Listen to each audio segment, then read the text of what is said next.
build show today, coming to you from the countryside here in Texas. We're at an owner builder's ICF house, and we've got a really cool episode. We're gonna show you on this insulated concrete form house how to waterproof and install a window. Now this can be a bit of a tricky process, but these products from Polywall are gonna make it easy. And when we're using ICF houses, we have to be a little cautious because this EPS foam is not the easiest to waterproof. We wouldn't staple on a traditional house wrap, let's say, and a lot of peel and sticks are solvent based, and those solvents could basically eat or dissolve this EPS foam, so we have to be a little cautious. And that's why these products from Polywall, this is their blue barrier family, are so cool because they're compatible with ICF. But what's interesting about this video, even if you're not planning on building an ICF house, is that these products, these methods we're going to show you on today's video, will work with a block house, let's say on the Florida coast, or a concrete house that might be built on the Texas coast, or a standard wood framed house. All these products would also work. So we got a really fun video for you today, coming to you from the middle of nowhere, Texas. Today's video is sponsored by Polywall. Let's get going.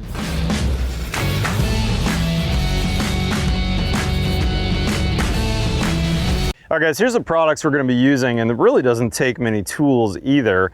We've got three things from Polywall. We're going to use their Blue Barrier Liquid Wrap 2400. This is the roller grade product, so we're going to use a little weenie roller.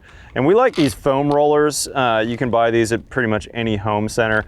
We're going to dip right out of the bucket, and that's going to do the bulk of the window. The other two products we're going to use are these, which fit in a sausage gun. We've got a sausage tube of Blue Barrier Joint Filler 2200.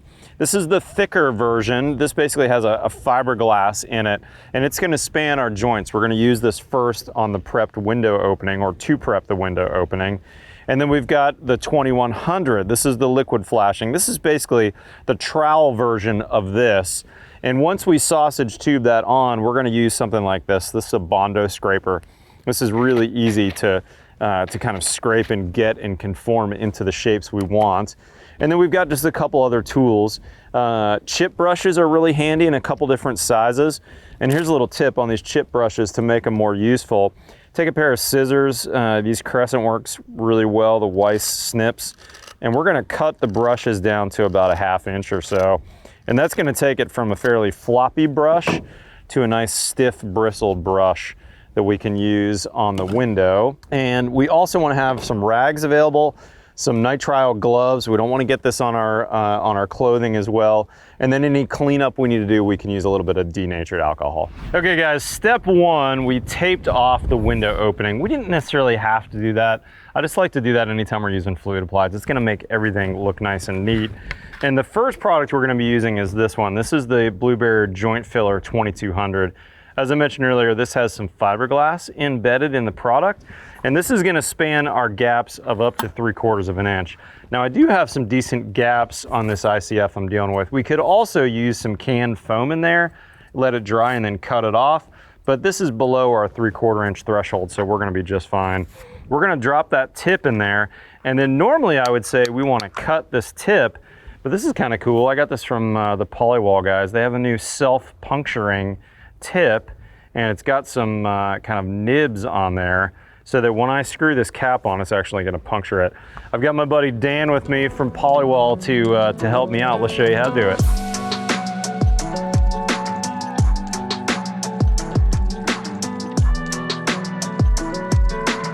All right guys, so any gap that we have in this rough opening that we could slip a nickel into, we're going to fill it with this 2200. And again, this has that fiberglass in it.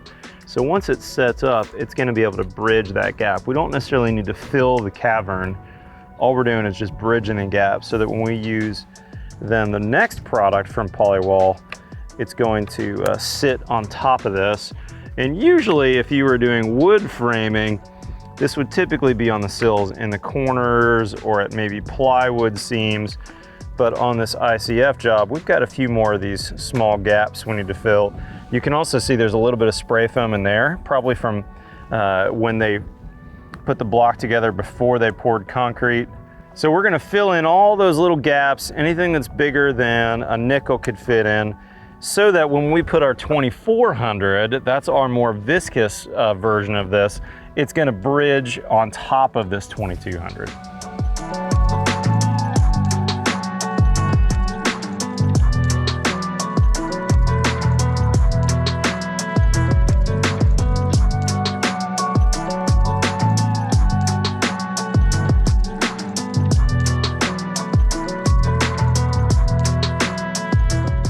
All right guys, rough opening is prepped. You can see anything that's a gap or crack that I could slip a nickel into, I did that. And there was a couple of kind of chips that I kind of filled in a little bit on the ICF. Because this has that fiber in it, this is a perfect thing to fill in. And remember, this is really not gonna be our main waterproofing. This is just gap filling for us. Now we've got two options for the actual waterproofing or flashing of the window. The Liquid Flash 2100, they call this their trowel grade, meaning I could gun this on in kind of a Z shape, and then I can trowel it down with a Bondo scraper. And then they've got a slightly thinned version of that that will work with a roller. Now we're doing a big house here, so we're probably gonna use this mostly, because it's gonna be the most economical way to do it. But if you're doing a window replacement or you just had a couple of windows to do, this is gonna be the best method because you're gonna have much less waste using the 2100. So let's show you both methods.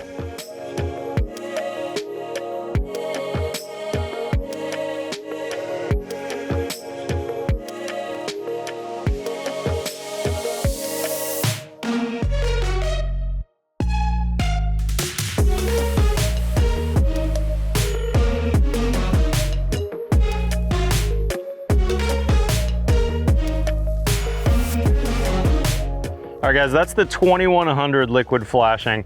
Just to review again, all I'm doing is getting a feel for the Z shape that I'm laying down there, or the snake I'm gonna put down, and then I'm troweling it out with a wide Bondo scraper.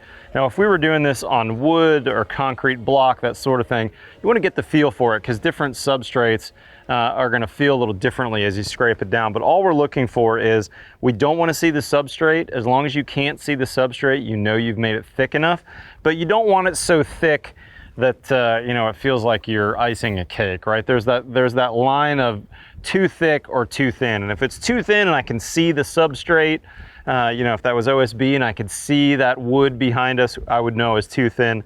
In this case, with that white EPS build block here, you can see none of that coming through. I'm nice and thick. We've got a waterproof opening. Now I just did one corner with this because I'm gonna use the next product, which is the roller grade, the 2400. So let's pop that open.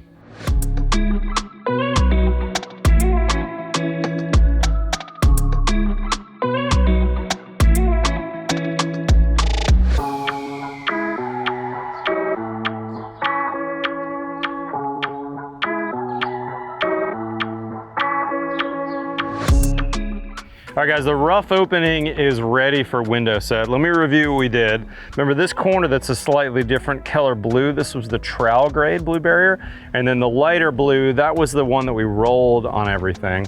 Now we made a sill pan about 6 or 8 inches up and all the way back in on the rough opening. So if any water gets into the window, it'll weep out at the bottom. We're gonna show you that in a minute. We didn't go and run all the way back in because the owner has a drywall return detail that he's gonna be doing here. And then we are gonna back caulk the window after some low expansion spray foam is used on all 4 sides so that we can make sure if any water were to get past the window, it's gonna wanna roll forward. And this pan is gonna protect us with that. Now, one thing I didn't mention earlier, this product is a moisture cure, which means that it's gonna actually take moisture out of the air in cure. So if this is a really dry climate, if we were doing this in Arizona, it's gonna take a lot longer to cure. We also wanna do this above freezing, right? So this is probably gonna dry in my conditions here in wintertime in Texas, about an hour or so, and we'll be able to set the window. So we're gonna do that here very quick.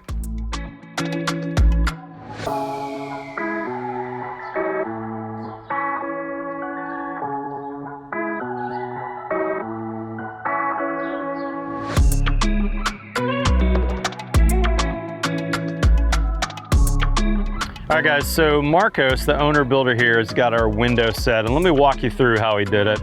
Pretty straightforward process, similar to how we've done this in the past. He dry fitted the window to make sure it fit, and then he pulled it back out, and you're gonna see that he used Blue Barrier 2100 on 3 sides behind the flange to gasket it in. So on the jamb and the head, but not on the sill. And then once the window was placed and screwed off, of course he was checking for level and square, all those good things. And then when he screwed the sill on, he put some shims in there. So we've got a weep space before he screwed it off. That way if any water were to get back in there, it's gonna weep out. Now what we didn't show you on this, but he still has to finish, is the inside. He's gonna use some low expansion spray foam between the window frame and the build block EPS foam. And then once he does that, the final step for air sealing and to make sure that water has a backstop or a back dam is he's gonna use one final bead of Blue Barrier 2100 or 2200, either one would work, between the window and the jamb all the way around. That's on every side, including the sill. That way if any water gets back there, it's gonna wanna run down to the sill, it's gonna hit our sill pan that we made, and then it's gonna weep out the front. Now once that was set, you're also gonna notice that he used the 2100 to make a flashing on the two sides and the head. And that's a pretty straightforward process. You're gonna run a zigzagged bead all along the flange of the window, and you're gonna strike that down with a Bondo scraper. You just wanna make sure that you're covering all of your screw or nail heads and that you've got a nice waterproof gasket on that side. That's pretty much it, guys. Pretty easy and pretty straightforward process. This window's set now, and then Marco, the owner builder, later is gonna come back and use this product. This will be kind of the final step for his full air and water barrier. This is Blue Barrier Liquid Wrap 2300. This is a slightly more viscous, a slightly more liquid version, shall we say, of the 2400 that we used here on the sill. And he's gonna roll that on the whole rest of the house. We're also gonna notice that we use the joint and seam filler between the block and the concrete slab. And oh, by the way, I did want to point out a detail that when he built this slab, he put a brick ledge on the slab to receive his build blocks. That's a great detail to use on any ICF project. Guys, hopefully you learned something on this video. I'll put a link to all the products that we used in today's video, but if you're not currently a subscriber, I'd love to have you subscribe. We put out content every Tuesday and every Friday. Follow me on Twitter, Instagram. Otherwise, we'll see you next time on Build Show.